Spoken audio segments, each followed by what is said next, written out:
What up, what up, what up? Welcome to another episode of New Orleans Basketball, a New Orleans Network podcast. As always, I'm your host, Raphael Rattler, joined by my fellow middle brother, Garrick Rattler. What's popping with you, bro? What up, bro? I'm all good on this side. New Orleans is at DEFCON 3 right now, man. We got outside of the saltwater intrusion from the Mississippi River, and we may or may not be out without drinking water for 3 months. We'll see how that goes. The Saints are dealing with injuries. Derek Carr may or may not be out for this Sunday's game. Apparently, another person for the Pelicans went through some rehab, is going through some rehab for another injury before the season starts. And there was a trade in the NBA that the Pelicans were not a part of. And so, that all equals up to New Orleans alert level on like a 10 right now. So, just trying to maneuver through these obstacles and enjoy some of the things that are going on. The Beyonce came and blessed us with her presence in the city. So that was always a fun thing. We getting a lot of stories about Travis Kelce and Taylor Swift. So that's a good thing going on. Trying to find the positives in things, man. How's everything on your side? Everything is blessed. We got our health, basketballs around the corner, media days on Monday, football's in full swing.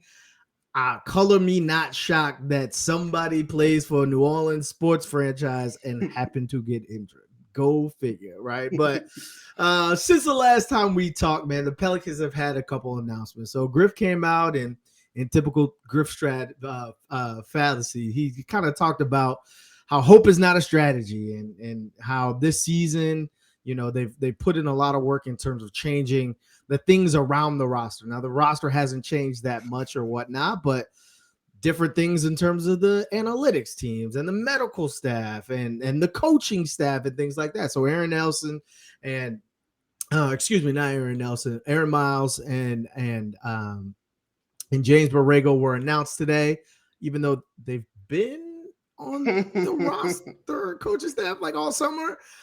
Amy Atmore is taking over for Aaron Nelson as the director of rehabilitation. Aaron Nelson will be in like a special advisory role. I don't know what that means. I'm wondering if it's similar to the Mike D'Antoni special advisory role when Larry Nance was like, you know what, we don't really see him around very often. So maybe it's kind of similar to that, where you won't see Aaron Nelson around very often, but he's still, like an advisory to the advisor to the medical staff. Yeah, he's around somewhere. Yeah, right? He's around. And apparently the Pelicans are the number one team in the NBA in new full ticket sales. So even though the past 4 years have not been ideal, even though last season did not end well, the hope and the buzz around the city and this team is still headed in the right direction. So before we get too deep into that, make sure you guys follow us on Twitter, on IG, on X, on TikTok. That's NO Basketball, no E. Like the episode below. Subscribe to New Orleans Basketball. Subscribe to New Orleans Network. Subscribe to New Orleans Football. Whatever it is, it's that time of season. So let's just cut to it, bro.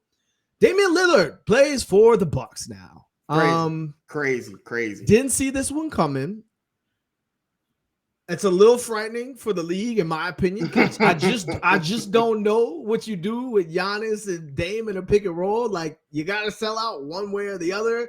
Love Drew Holiday. Love what he meant to this city, obviously, and to this team. But also, he meant a lot to that team and a lot to bring in their championship aspirational rounds. But he's not Damian Lillard. And so the Bucks basically stayed the same and added one of the greatest players to ever play basketball to their team. So let's jump into it, man. Like the Pelicans have the Bucks upcoming picks, some pick swaps and things like that. And so, in typical, New Orleans fashion, everyone was upset in arms. And some people were upset that, hey, you didn't trade these picks. And some people were upset, hey, you didn't get Dame, which I don't think that was ever gonna happen.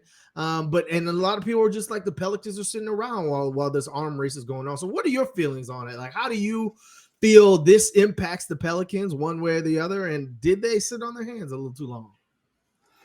Well, listen, the picks are going to take a hit, right? Dame and Giannis are projected. If you look at the Vegas odds, they are now the favorites to win the NBA championship.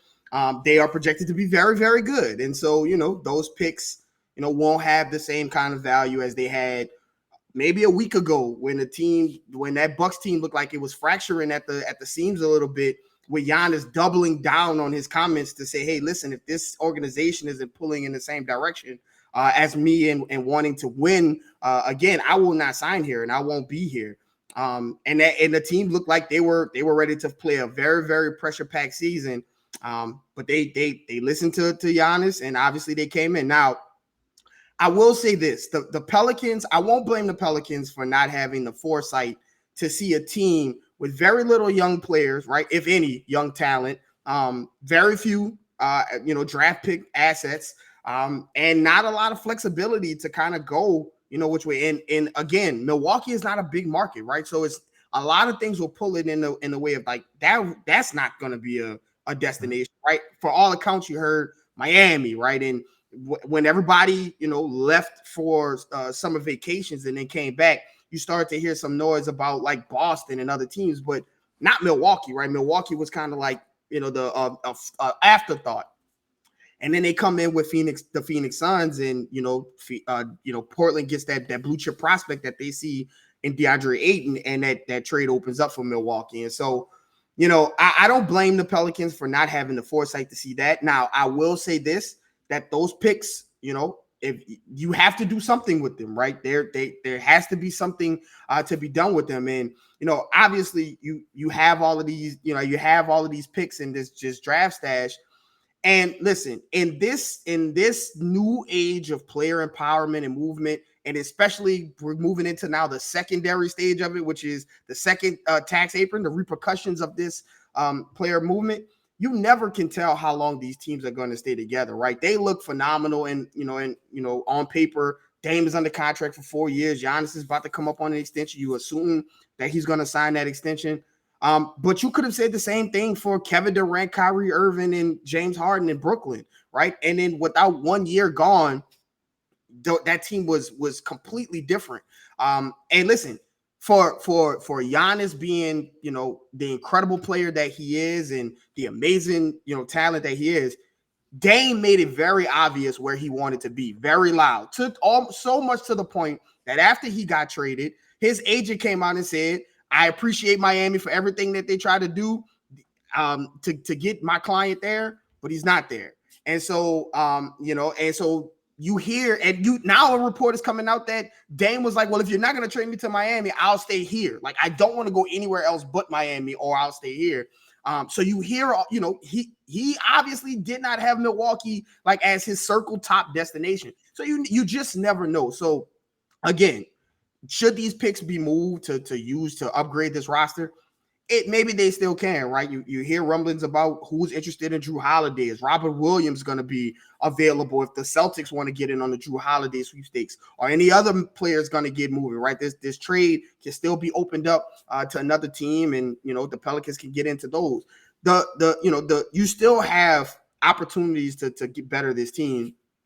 Obviously not going to be Dame, but there are obvious, other possibilities down the road. And again, none of this matters unless number 1 and number 14 are available any way it goes. And so until you see them on the floor and available to play, I don't think the Pelicans should be handcuffed to making a move, things like that. Because at that point, you're damned if you do, damned if you don't. You trade the assets away. It doesn't work. That player leaves. Now you're being criticized for, losing a player for whatever, right? And so I think that the Pelicans, do have to kind of look themselves in the mirror and say, hey, if there is an opportunity to upgrade this roster, then go ahead and do it. But as far as these home run swings, I never thought that Dame was an option. Andrew Lopez just dropped his an article today talking about that Zion was never a trade option at all seriously this offseason. And I think that Portland would have wanted to talk about Brandon Ingram or about Zion. And I think the Pelicans we've seen from the Pelicans that that's not an option for them. So, it's exciting for the league, right? It's exciting for the NBA.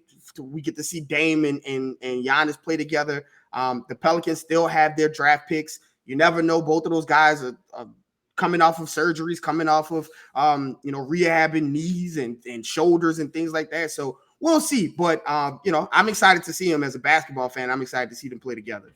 Giannis is one of my favorite players to watch in basketball, period. Maybe ever, right? From that standpoint. But here's my thing. How do you know the Pelicans haven't been trying to trade these picks? Like when they were talking about Scoot and maybe acquiring some other players, Jared Allen, things like that, something tells me the first thing that Griff is offering are these Bucks picks, right? And so it's not like they're just sitting on them. They're trying to move. It's just people don't what they have. Sam Presti was interviewed earlier this week for the Oklahoma City Thunder, their GM, and he had this wild analogy about a house and paint and things like that. But basically what he's trying to say is they have no idea what they have as a team. Like Chet Holmgren hasn't played. Yeah, Shea is great, but they don't know how good they are as a team. I feel like that's exactly where the Pelicans are right now. You don't go all in on a Dame or anybody like that when you haven't won a playoff series in 2017. Like, that's not the time to go all in. Again, we talk about the Minnesota Timberwolves. They went all in for Rudy Gobert. They needed rim protection. Sound familiar? And so they're like, let's go get the best rim protector. We don't care what the cost is. Damned if you, damned if you don't. And now people are like, well, look, they're trapped in cat purgatory. They got to move cat, this and this and this. And they didn't even win a playoffs. Like you're damned if you do, you're damned if you don't in that scenario. But if you haven't at least gone a couple rounds and had some success and had some failures and figure out like this is what we need to do to get better, I think you're jumping the gun when you try to make an all-in move when you haven't even gotten to the table yet. And so I know I caution that, and people don't want to hear that. People want immediate success, and I get it. But I never saw that in the cards for this team. From day one, the phrase that everyone hates Griff for some reason is sustainable success. Trading all of your players or all of your picks and players for a player who is not even close on the same timeline as the other players on your roster, I just never added up to me. I mean, at the end of the day, you said it best. There is no one player this season that was available for trade that is better for the Pelicans than Brandon Ingram and Zion Williamson being available for this team. That trade did not exist. And so again, you got to see it play out. I look at the trade and I look at the Bucks trade. It's like, good for them. Now, Pelicans, what are you going to show them, right? Because at the end of the day, all of these things are going on. These trades are going to happen. There's going to be more trades. But still, if you ask around the league, people are like, well, if those guys are healthy, they're a top 4 team in the West. Tell me who you're trading for that's going to make you better than the top 4 team in the West, right? I just don't see that available. Now, you mentioned Drew, and obviously he's going to be a hot commodity for playoff contenders because he fits with any team. He plays great defense. He can shoot the ball. He's a great teammate. Play off ball, it doesn't matter. Here's the issue. Drew has done great things for the New Orleans community and great things for the Pelicans, but does he solve rim protection? And does he solve the ability to hit the 3-point? What were we talking about all offseason long? Well, is it going to be CJ McCollum? And obviously Trey Murphy's injured. He's going to miss some time. Somebody's going to come. If you're trading for Drew Holiday, one of those players is either not on your team or not starting in the lineup. And so CJ and Trey are coming off the bench at that point. I don't see that happening. We talk about the Pelicans have never paid the luxury tax. Well, next year, or 2025, when Trey is up to get paid and CJ's making $30 million and BI's making, who knows, possibly Supermax, and Zion's, is Drew going to be on the roster then too, making $36 million? I don't know. So he's up for an extension, things like that. Do you think like the Pelicans are honestly in play to try to make a move for Drew Holiday?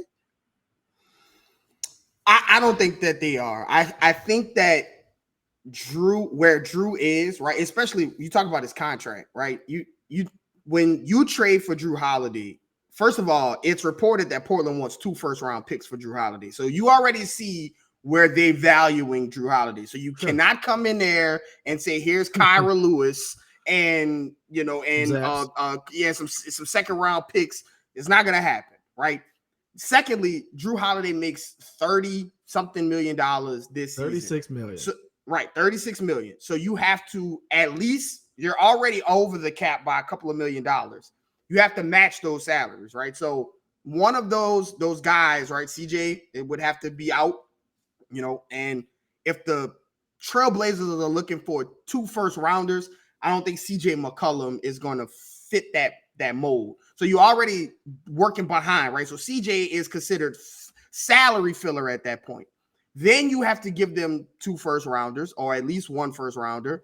And then I'm sure they're going to want a young player, right? So you're talking Dyson, you're talking Trey, one of those guys. And then once he's gone, once Drew is on the team, after this season is over, you have to give him an extension. So now you're going over the salary cap for a 30, will be 34 at that point, 34-year-old Drew Holiday, who we've talked about this off the pod, is a defensive version of CJ McCollum, right? He's a defensive. He's not the best player on the team.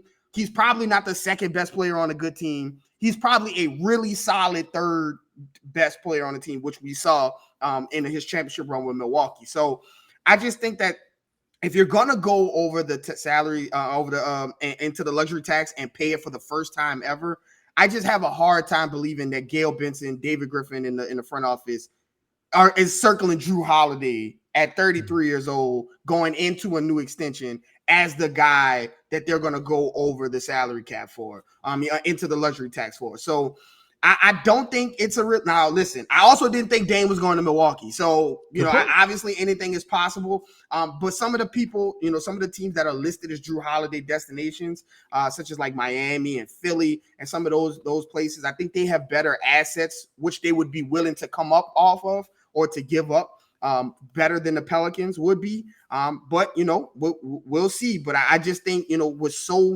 with so much uncertainty, you've only gotten 10 games out of CJ, BI, and Zion. Just throwing that to the side in order to switch CJ out for Drew Holiday just doesn't seem like the type of move that is best for the Pelicans right now.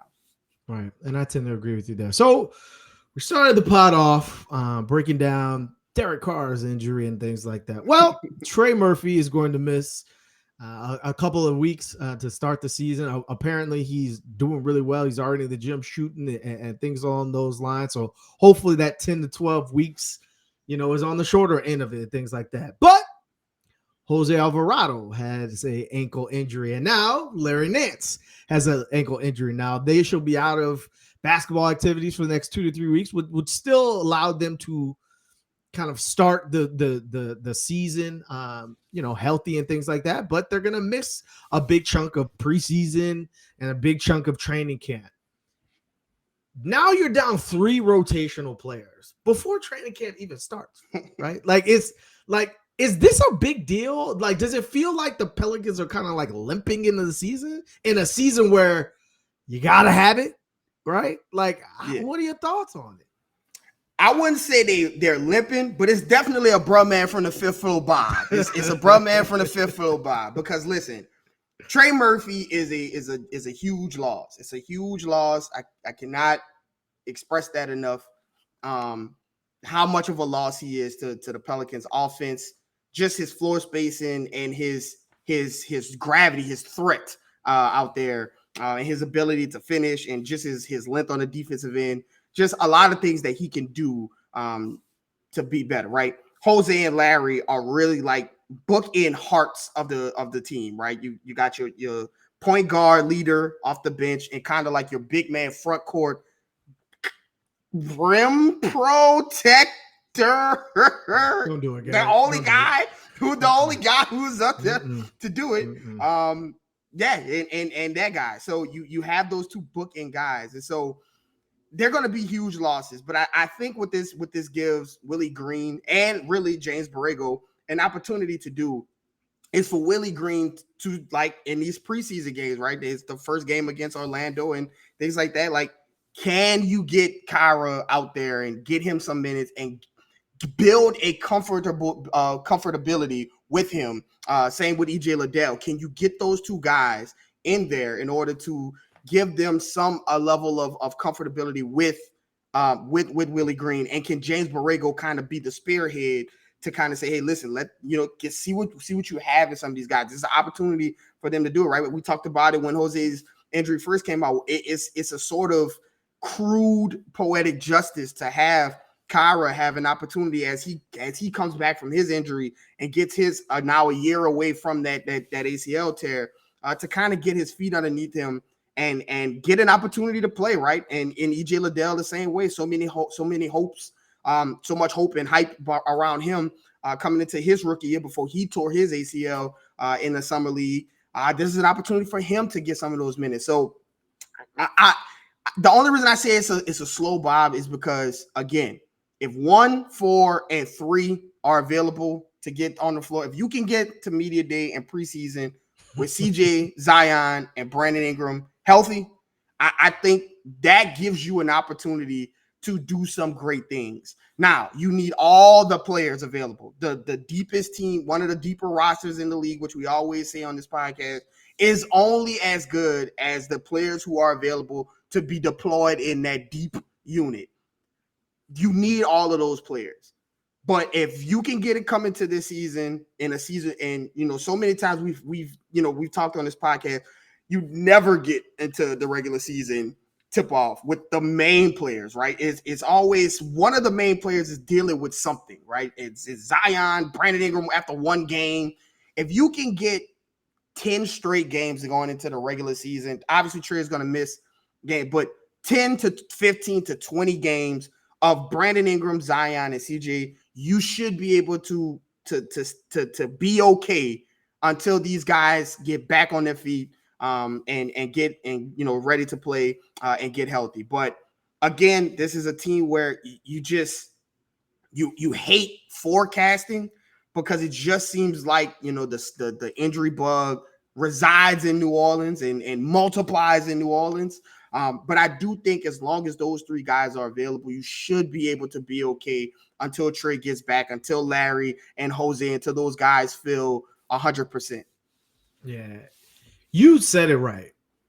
This is the opportunity. Like, we've talked about it, from Kyra's perspective. I think people forget how good Kyra was right before he got injured. Like, his offensive ceiling is much higher than Jose's. Like, I'm just being blunt about it, right? And so whether it's for the Pelicans or whether it's for a different team, this is an opportunity for Kyra to really save his career, right? Because up until this point, I don't think Kyra Lewis's trade value is very high. And if Jose means so much to the team already, it's going to be hard to take those minutes. And so now when those guys down, you're going to have to make the coaches make a decision. Whenever those guys get healthy, you're going to have to pull me off the court, right? And so that's one from Kyra's perspective. From Larry's perspective, look, Larry has gotten to New Orleans and immediately making an impact on the community, immediately made an impact on this roster, right? In terms of their maturity, him and CJ, like people always talk about the CJ trade. Larry has made such a big movement in such a young roster. He's been able to kind of teach these people, this is what you need to do.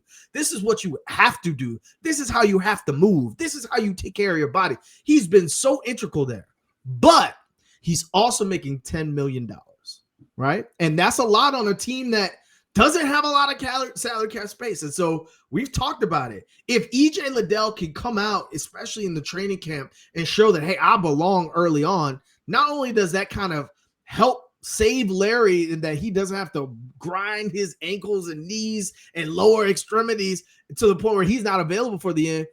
But who knows? He said it himself.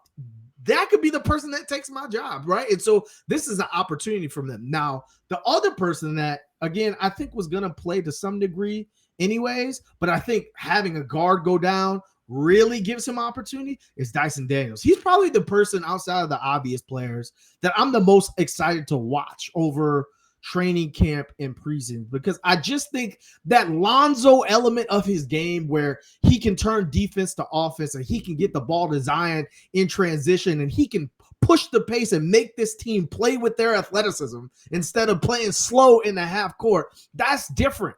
That's what this team needs, right? And so if he's able to do that and show with a little bit more ball responsibility in terms of point guard responsibility and ball handling responsibility, that, hey, I need to be in the rotation, it's an opportunity for him as well. So what's another storyline that you would say that you're interested in going into training camp? I think for me, it's going to be Jordan Hawkins. Okay. We've talked about it. We talked about it when we drafted him, about how when the Pelicans drafted him, about how exciting it would be to have a guy who has the ability to knock down a shot, a 3-point shot, contested on the move, standing still, off the dribble, whatever. A guy who's just comfortable being outside the 3-point line and getting up at least 8 threes a game on side of, a guy like Trey Murphy.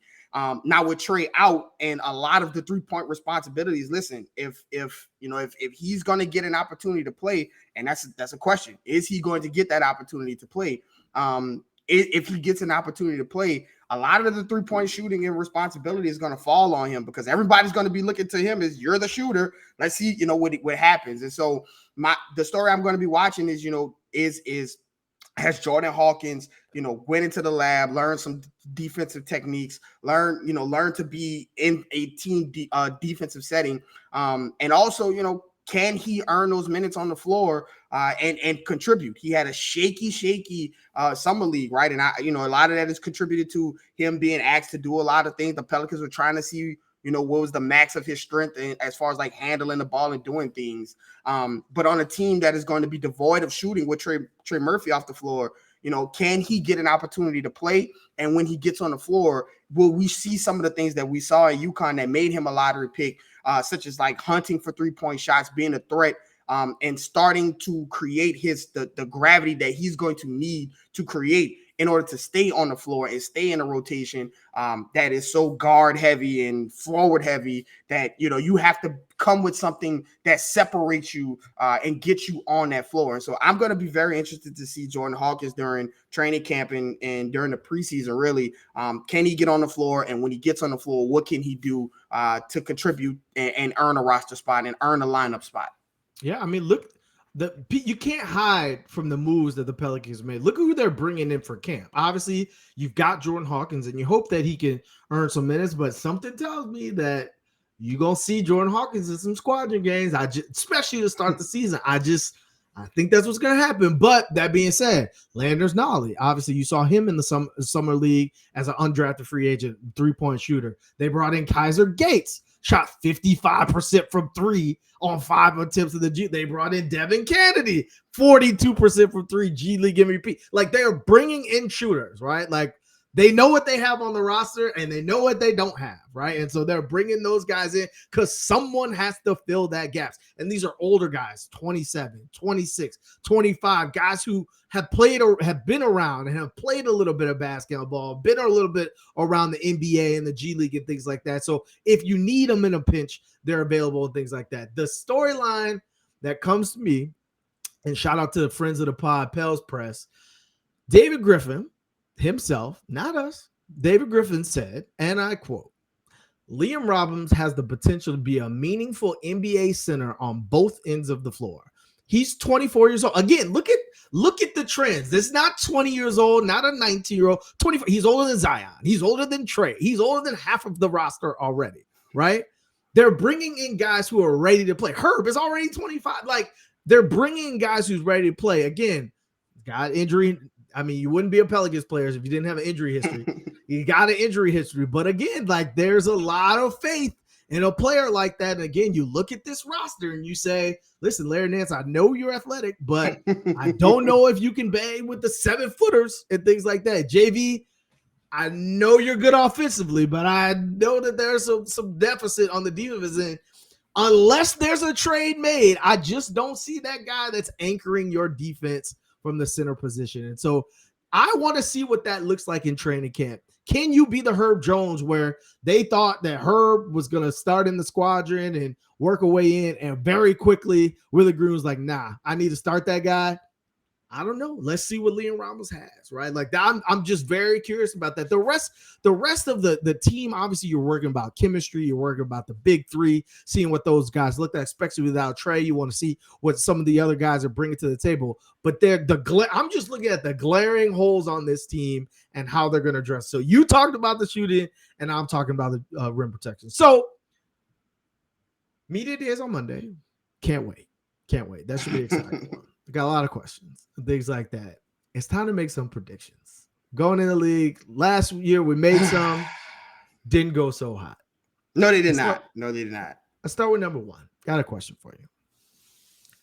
Do the Pelicans finish with over under one player on the All NBA team? Now, mind you, in order to make the All NBA team, you have to play 65 games. I'm gonna say no, bro. I'm gonna say no. I listen, and I don't think that it's like they're gonna play 40 games. Mm-hmm. I just think that betting on Zion, Brandon Ingram, those are the two guys that I think are all NBA talent. Mm-hmm. And even somebody who you thought, well, maybe he'll have a ginormous leap and make like all NBA third team at Trey Murphy. Well, he's gonna miss 20 to 10 games, correct, 10 to 15 games to start the season. So, he's already out of the running. I just think relying on Brandon Ingram and Zion and banking on those guys to play 65 games, in a where we've never seen it. We just haven't seen it happen. And I think that, maybe they'll encroach like 60 a piece. Or maybe Brandon Ingram, plays maybe he gets past the foot injury and things and he plays 65 games.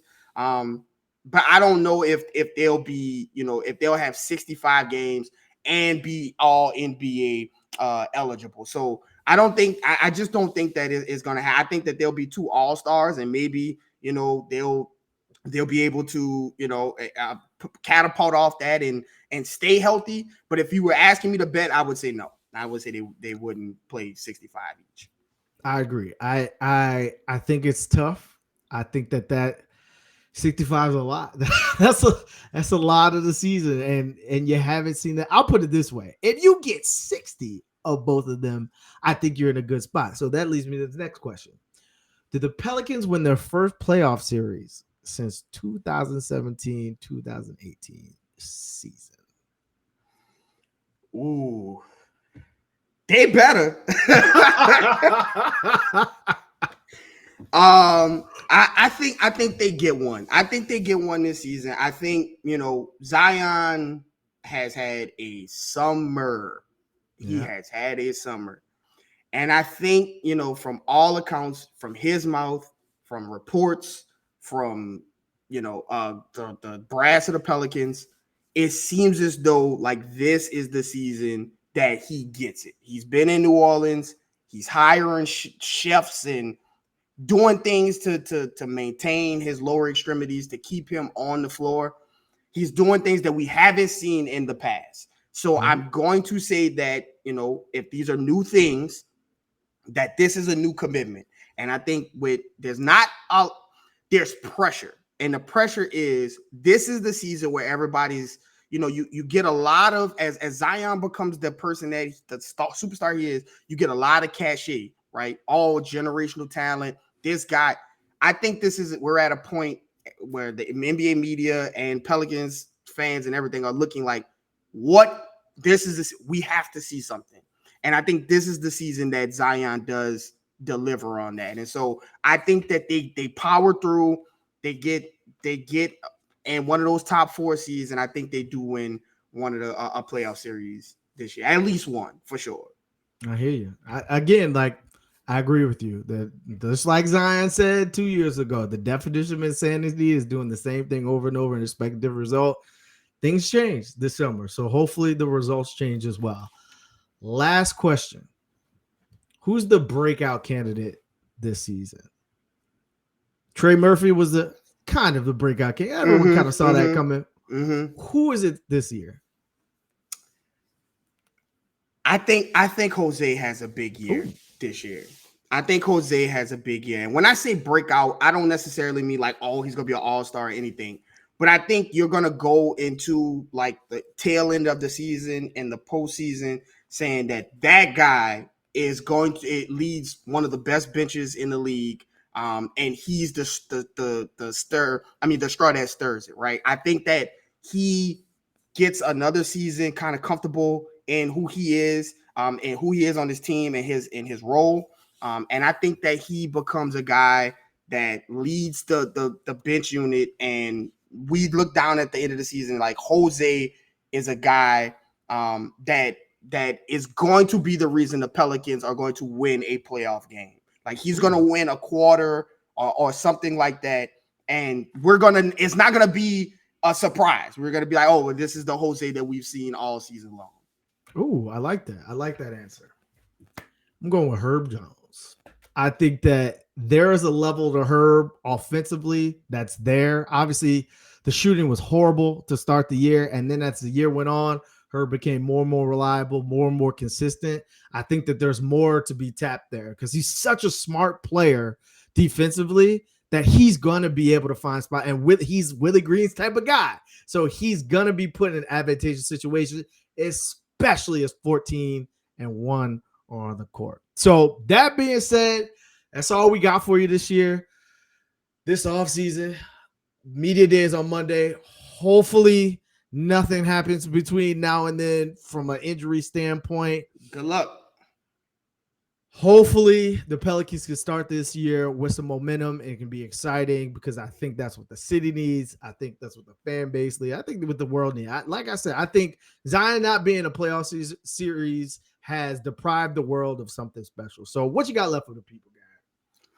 As always, you never know what people are going through. So give someone a smile today. I can't wait to look back at the end of this season and be like, man, look at those predictions. Ugh. I hope I'm wrong about all the All NBA thing. It'd be great to have Zion and Brandon Ingram represent the Pelicans on an All NBA team. I think that would be an exciting time. I just don't know if I'd bet that. But as always, follow myself at Garrick_Rattler on Twitter. Follow my brother at Raphael_Rattler. Follow the page at NO Basketball No E. That's on Twitter, X, Instagram, wherever you get your social media. And follow the page below at New Orleans.basketball. And we'll see you guys next time.